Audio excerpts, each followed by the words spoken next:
নমস্কার বন্ধুরা, অভি সুইট কিচেনে সবাইকে স্বাগতম। কথায় আছে মাছে ভাতে বাঙালি।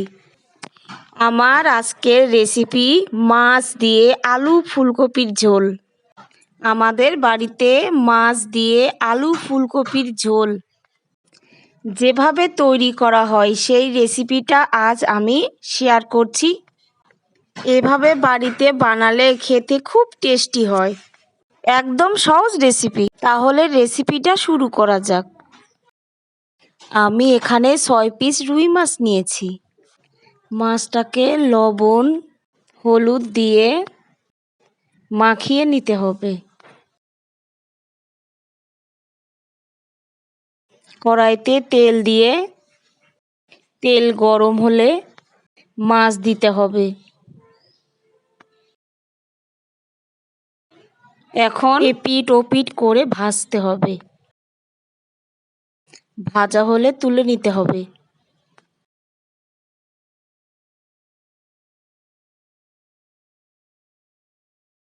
কড়াইতে তেল দিতে হবে। তেল গরম হলে আলু দিতে হবে।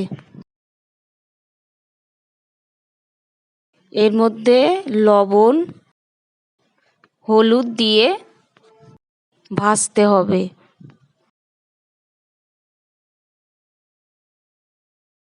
হালকা লাল হলে তুলে নিতে হবে।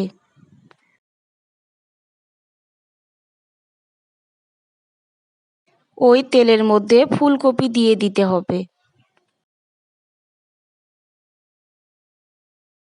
লবণ হলুদ দিয়ে ভাজতে হবে। ভাজা হয়ে গেলে তুলে নিতে হবে। এই বাটিতে 5টি শুকনো মরিচ, 2 টুকরো আদা, 1 চামচ জিরা জল দিয়ে ভিজিয়ে রেখেছি। তারপর পেস্ট করেছি। পেস্টের মধ্যে ধনে বাটা, হলুদ, একটু জল দিয়ে নাড়তে হবে।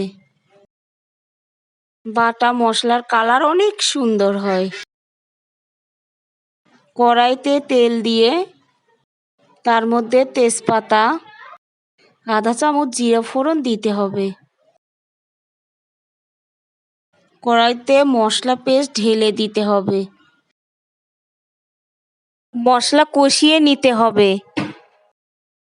তার মধ্যে আলু ফুলকপি ভাজাগুলো ঢেলে দিয়ে নাড়তে হবে। জল দিয়ে কষিয়ে নিতে হবে। তেল ছাড়লে জল দিতে হবে। লবণ দিয়ে ফুটাতে হবে। তরকারি সিদ্ধ হলে মাছ দিতে হবে।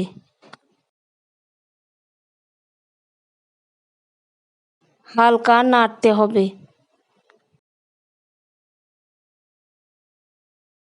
তরকারি ঘন হলে 1 চামচ গুঁড়া মশলা দিতে হবে। হালকা ফুটাতে হবে।